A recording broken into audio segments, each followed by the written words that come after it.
Meu gênero, a minha feminilidade não são um acidente biológico. Esta é a Nancy DeMoss Wolgemuth. O fato de você ser mulher não é por acaso. Deus foi intencional quando fez você uma mulher. Deus foi intencional quando me fez uma mulher. Ele fez isso com um propósito. Este é um programa do Aviva Nossos Corações com Nancy DeMoss Wolgemuth. Parece que sempre estamos sendo bombardeadas com mensagens conflitantes sobre o que significa ser mulher, não é? Nancy DeMoss Wolgemuth quer nos ajudar a olhar para a Bíblia. Falamos sobre a feminilidade bíblica o tempo todo. Mas hoje Nancy inicia uma nova série que explica o básico. Chama-se Uma Nova Visão para a Feminilidade Bíblica. Aqui está Nancy na voz de Renata Santos.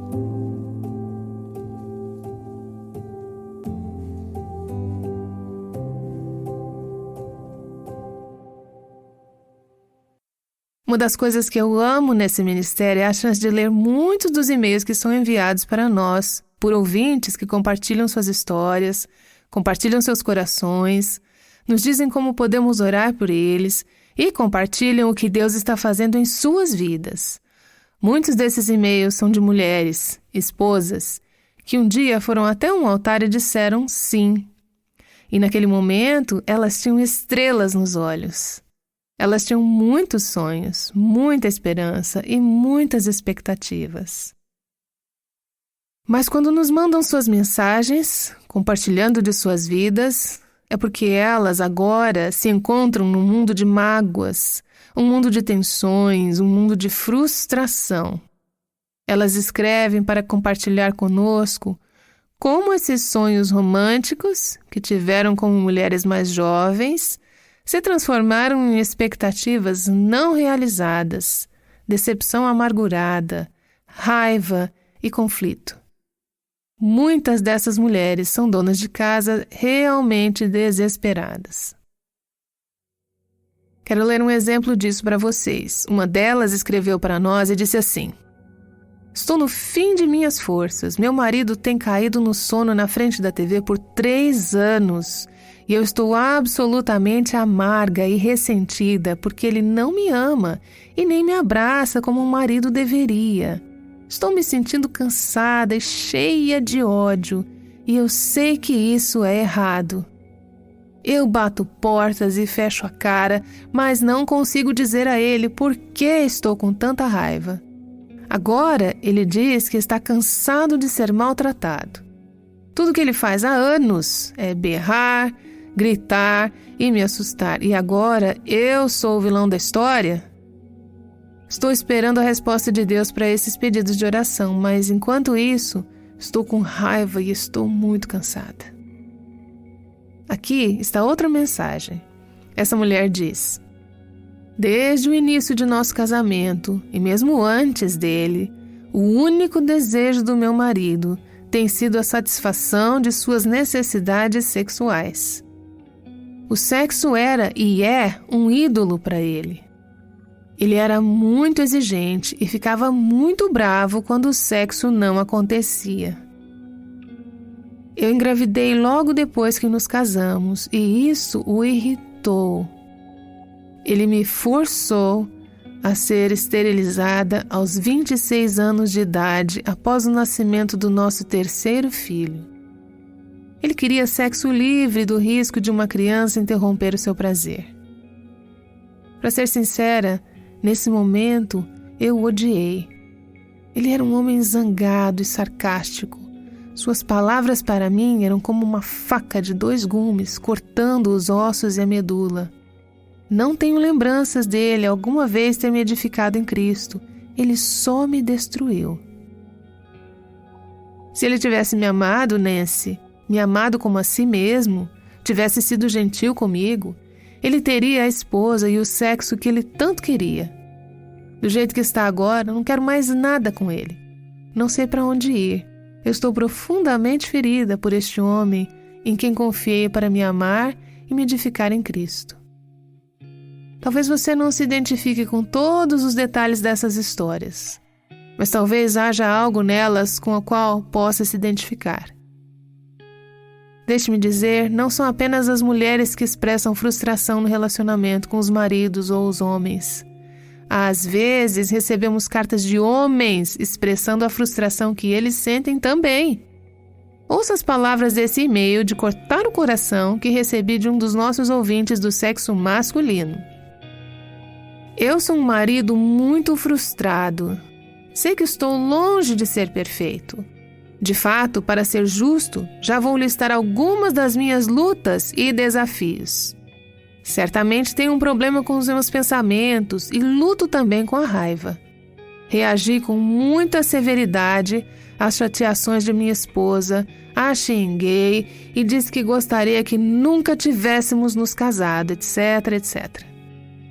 Temos participado de aconselhamento para casais desde que nos casamos. Somos membros de uma igreja que possui ensinamentos doutrinários sólidos. Minha esposa tem o livro Mentiras que as Mulheres Acreditam e cerca de 5 outros livros para a esposa sobre o casamento. Ela diz que acredita na visão bíblica do casamento. No entanto, ela está constantemente discutindo comigo e me dizendo que estou errado em tudo. Eu sei que falar tudo soa como um exagero, mas quando ela me diz isso 40, 50 vezes por dia, com certeza parece ser tudo. Assim que eu chego em casa, ela começa a se queixar ou contradizer as coisas que eu digo. Sou obrigado a fazer tudo do jeito dela, ou senão discutir por horas a fio. Ela acredita que está certa a respeito de tudo e, na maioria das vezes, se recusa a considerar minha opinião. Esse e-mail, como às vezes acontece com outros, trouxe lágrimas aos meus olhos. Eu fiquei pensando, que situação triste. Sabemos que o casamento foi planejado pelo inventor do casamento, o próprio Deus, para ser um retrato que mostra ao mundo o incrível amor de Cristo e seu relacionamento redentor com sua noiva, a igreja. Fico de coração partido ao ver como o inimigo tem pervertido essa imagem. Ele distorceu e destruiu o plano criado por Deus para homens e mulheres. Fico de coração partido ao ver quão longe cada um desses casais está de experimentar a unidade e a bênção em seus casamentos que Deus pretendia que maridos e esposas desfrutassem um com o outro. Eu sei que a maioria dos casos não é tão grave quanto os que acabei de ler. No entanto, em graus variados, o que acabamos de ouvir ilustra a guerra dos sexos, seja no casamento ou fora dele, e é algo que todos nós já encontramos. E se formos sinceras, é algo para o qual todas já contribuímos. Não há pessoas inocentes quando se trata de homens e mulheres que ofendem, provocam e machucam um ao outro. Às vezes nos envolvemos nessa batalha em nossos relacionamentos mais próximos. Que machucamos mais aqueles que mais amamos? Sabemos que conflito e dor nos relacionamentos marido e mulher são, em última análise, o resultado do pecado. Quando digo que não há um lado inocente, isso não significa que em toda briga ou problema de casamento, os dois lados sejam igualmente responsáveis. Às vezes, há uma pessoa muito piedosa cujo cônjuge não segue a Cristo e torna a vida muito difícil. Mas sabemos que, no final das contas, todos esses conflitos começaram na queda. São as consequências do homem e da mulher dizerem: escolha o meu caminho e não o caminho de Deus. Quando voltamos para a descrição da queda no capítulo 3 de Gênesis, podemos ver Adão e Eva fazendo essa escolha. Eles pecaram e então Deus veio e os achou se escondendo dele, tentando esconder, não que eles pudessem. Deus falou com a mulher, ele falou com o homem e falou com a serpente. Ele disse que haveria consequências para a escolha pecaminosa que fizeram. Essas consequências não foram apenas para Adão e Eva, mas são consequências que experimentamos como mulheres e homens e em nossos relacionamentos entre homens e mulheres até hoje. Deus disse a Eva no versículo 16 do capítulo 3 de Gênesis: teu desejo, essa é a consequência da sua escolha, será para ou contra o seu marido. Teu desejo será para teu marido. Os teólogos têm falado muito sobre o significado dessa frase, mas eu acho que quer dizer o seguinte: Deus está dizendo que você terá o desejo ou o impulso de se opor ao seu marido, de controlá-lo e de agir contra ele. Em vez de unidade, de uma carne, de harmonia e paz, de união de relacionamentos, conforme o plano de Deus, haverá uma barreira entre vocês. O seu impulso caído e pecaminoso, será tentar controlar seu marido, opor-se a ele e agir contra ele. Vocês deveriam estar no mesmo time, mas acabam jogando em times opostos. O final desse versículo diz que não apenas seu desejo será contra seu marido, mas que ele governará sobre você. Agora, novamente, há muita discussão teológica sobre o que exatamente isso significa. A explicação que mais tem me ajudado é que, quando diz que ele governará sobre você, pelo menos parte do que isso significa é que ele responderá a você como um governo, uma chefia, uma supervisão e autoridade que às vezes serão vigorosos e severos. Ele nem sempre irá liderar de maneira piedosa. Às vezes ele será dominador, autoritário ou severo. Aqui temos no 3º capítulo da Bíblia, depois de 2 capítulos incrivelmente lindos sobre Deus fazendo tudo e vendo que tudo era bom, e o incrível design de Deus e sua bênção sobre o seu universo. Essa consequência da mulher dizendo não a Deus e sim aos seus próprios desejos. Deus diz que isso afetaria tudo na vida dela, começando com o único relacionamento humano que ela tinha no momento, que era com seu marido. Então, ao homem e à mulher que Deus criou e planejou para viver em unidade e harmonia, Deus diz agora que o impulso das mulheres será controlar os homens, agir contra eles. Guerra dos sexos. E ele, às vezes, dominará você de maneiras que não são apropriadas.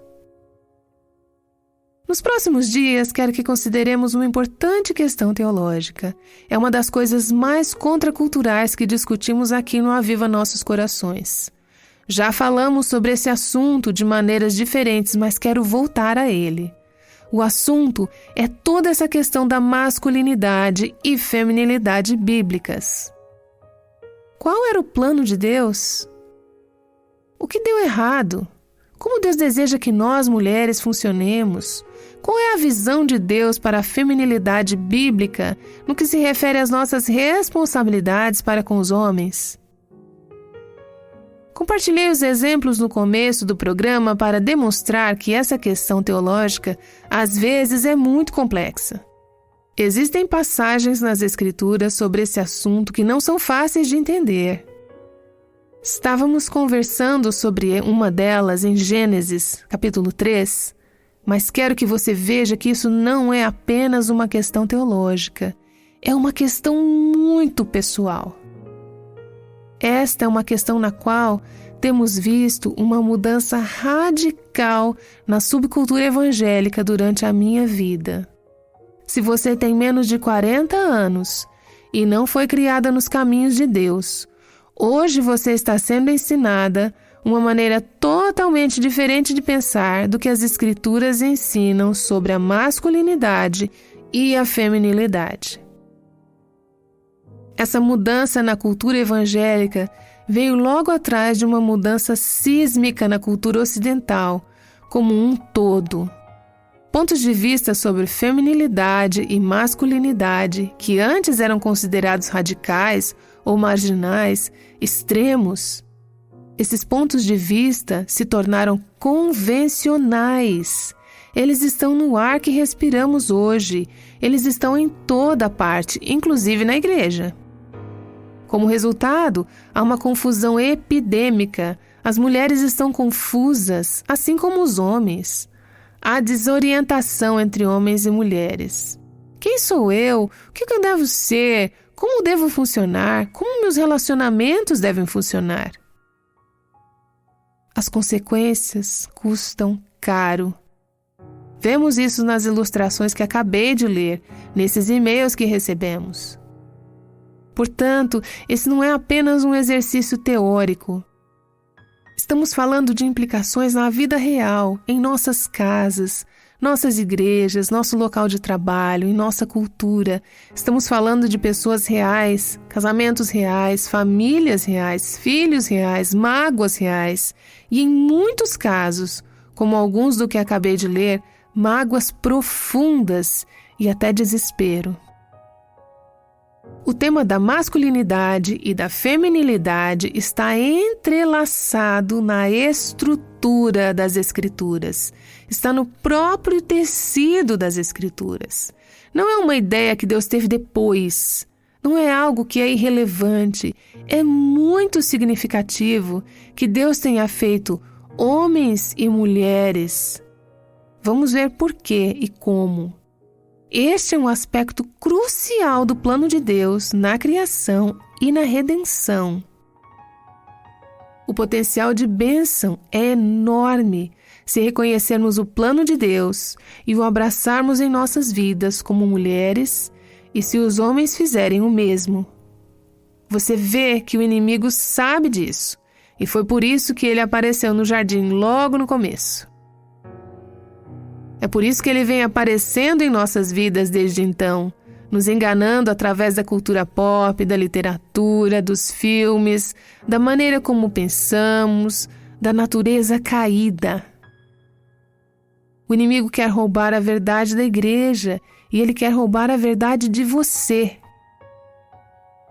Quero dedicar alguns momentos nessa primeira sessão para compartilhar com você como passei a ter esse peso em meu coração pela masculinidade e feminilidade bíblicas. Feminilidade bíblica em particular, porque nossa missão em Aviva Nossos Corações é ensinar mulheres e ajudá-las a experimentar a liberdade e a feminilidade, a plenitude e a abundância em Cristo. Quero dar uma visão rápida da minha própria jornada pessoal como mulher no ministério e tentar comunicar porque eu acho que é tão importante lidarmos com isso e abraçarmos as implicações de uma perspectiva bíblica sobre a masculinidade e a feminilidade. Meu próprio entendimento do chamado de Deus em minha vida como mulher tem sido uma jornada pessoal de muitos anos. Tem sido uma peregrinação na qual eu continuo. Quando era jovem, desde que eu era uma garotinha e na adolescência, eu tinha uma grande paixão por Deus. Eu fui salva aos 4 anos de idade. Quando eu tinha 6 ou 7 anos, eu sabia que Deus tinha sua mão sobre minha vida, que Ele havia me chamado, que havia me separado para servi-lo de alguma maneira. Eu não tinha ideia de como seria isso, mas tinha esse desejo apaixonado de servir a Cristo. Durante todos os anos de ensino médio e faculdade, eu ensinei a palavra, muitas vezes para crianças e jovens. Eu era uma visionária, eu tinha um coração para o ministério, mas para falar a verdade, muitas vezes eu me senti um pouco frustrada e limitada. Havia um sentimento que estava me corroendo no profundo do meu ser. Eu acho que não poderia ter expressado esse sentimento em palavras ou ousado dizer isso na época. Mas ao olhar para trás, havia uma sensação de que se eu fosse homem, poderia fazer mais para servir a Deus do que como uma mulher. Quando eu tinha 21 anos, eu estava servindo na equipe de uma grande igreja local na área de ministérios para crianças. Um dia, o pastor daquela igreja veio e perguntou se eu estaria disposta a iniciar a sessão de mulheres para um novo ministério que ele estava começando. Parte da minha responsabilidade envolveria organizar encontros para mulheres com o tema A Batalha pela Família, o papel da mulher. Olha, eu não teria dito isso a ele, mas a verdade era que, naquele momento, eu nem tinha certeza de que gostava da companhia das mulheres. Falando sério, eu não podia imaginar dar a minha vida para servir mulheres. Você pode dizer, isso parece meio estranho, mas o Senhor me conduziu e me direcionou para fazer isso. E eu concordei em servi-lo conforme ele pediu. Assim, dos 20 aos 30 anos de idade, procurei fazer o que pediram de mim, ou seja, servir as mulheres, ministrando as necessidades espirituais das mulheres. Durante essas conferências e encontros e conversando com elas, encontrei muitas mulheres profundamente feridas por homens e lutando com ressentimentos, medos e receios profundos quanto aos seus relacionamentos com eles. Eu também encontrei outras mulheres que tinham pouca ou nenhuma estrutura quanto ao que significa ser uma mulher cristã ou de uma perspectiva bíblica. Então, ao ministrar às mulheres machucadas, confusas e desorientadas, acabei me voltando para as Escrituras em busca de sabedoria, pois ali é o lugar para procurar sabedoria. É ali que obtemos sabedoria. A sabedoria vem do Senhor. Eu estava pedindo a Deus que me ajudasse a ajudar essas mulheres. Comecei a procurar respostas para as questões difíceis da vida relacionadas à nossa feminilidade. Na busca por estas respostas, Deus começou a me dar uma compreensão mais profunda do que significa ser uma mulher versus ser um homem. Por que Deus nos criou como mulheres e o que significa se relacionar com os homens de maneiras piedosas e saudáveis? Comecei a descobrir, na palavra de Deus, maneiras de glorificar a Deus como mulher. Eu preciso te dizer que essa tem sido uma jornada incrivelmente libertadora para mim. Isso não aconteceu da noite para o dia, mas durante um período de anos, Deus começou a me libertar para amá-lo como uma mulher, com todo o meu coração, alma, mente, força, e para servi-lo e glorificá-lo como uma mulher. Li passagens como essa que vocês conhecem no capítulo 1 de Gênesis, onde Deus disse no versículo 26, façamos o homem, ou a humanidade, à nossa imagem, à nossa semelhança. Então Deus criou o homem à sua própria imagem, a imagem de Deus ele o criou. Homem e mulher os criou. Gênesis 1, 26 e 27. No segundo capítulo de Gênesis, temos um relato um pouco mais detalhado de como Deus criou a mulher, a parte feminina dessa equação. E vemos que Deus projetou a mulher sob medida para um propósito específico, para atender uma necessidade específica. Ao ver isso, comecei a perceber que meu gênero, minha feminilidade, não são um acidente biológico. O fato de você ser uma mulher não é por acaso. Deus foi intencional quando fez você uma mulher. Deus foi intencional quando me fez uma mulher. Ele fez isso com um propósito. Então Gênesis 1:28 continua nos dizendo: E Deus os abençoou, tanto homens quanto mulheres, os abençoou. E Deus disse-lhes, homens e mulheres juntos: sejam férteis e multipliquem-se, encham e subjuguem a terra, dominem sobre os peixes do mar, sobre as aves do céu e sobre todos os animais que se movem pela terra. Deus disse ao homem e à mulher, ao macho e à fêmea: vocês serão abençoados. Aqui está o seu propósito, aqui está o design, o plano que tenho para vocês. Aqui está o que eu quero que vocês façam. Quero que trabalhem juntos, quero que se complementem, quero que me sirvam e me glorifiquem juntos. Então, vemos no versículo 31 de Gênesis 1 o seguinte: e Deus viu que tudo o que havia feito, as árvores, as plantas, os frutos, os animais, os pássaros, os peixes, o homem e a mulher, e tudo havia ficado muito bom. É bom. Nos últimos anos, Deus me deu uma nova visão da maravilha e da beleza do plano de Deus. O plano de Deus para os homens e o plano de Deus para as mulheres, e as maneiras pelas quais eles são distintos. Comecei a ver a minha feminilidade não como um fardo, mas como uma bênção, como um presente, como algo a ser recebido e abraçado. Comecei a ver minha feminilidade não como um fardo, mas como uma bênção, como um presente, como algo a ser recebido e abraçado. Comecei a ver que minha feminilidade é um meio pelo qual posso glorificar a Deus. É um meio pelo qual eu posso refletir a sua imagem. É um meio pelo qual eu posso experimentar a verdadeira liberdade, plenitude e abundância como uma filha de Deus.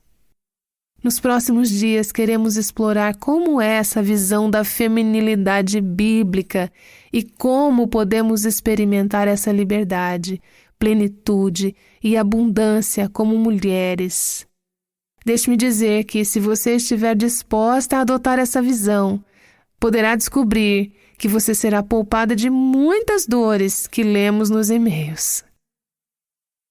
De fato, hoje, há mulheres nesta sala que gostariam muito de ter entendido e aceito, de ter recebido como um presente o chamado de Deus para ser uma mulher anos atrás. Sabem que existem consequências que estão enfrentando em suas vidas e relacionamentos hoje porque não se encaixaram no plano de Deus e no design de Deus para suas vidas como mulheres.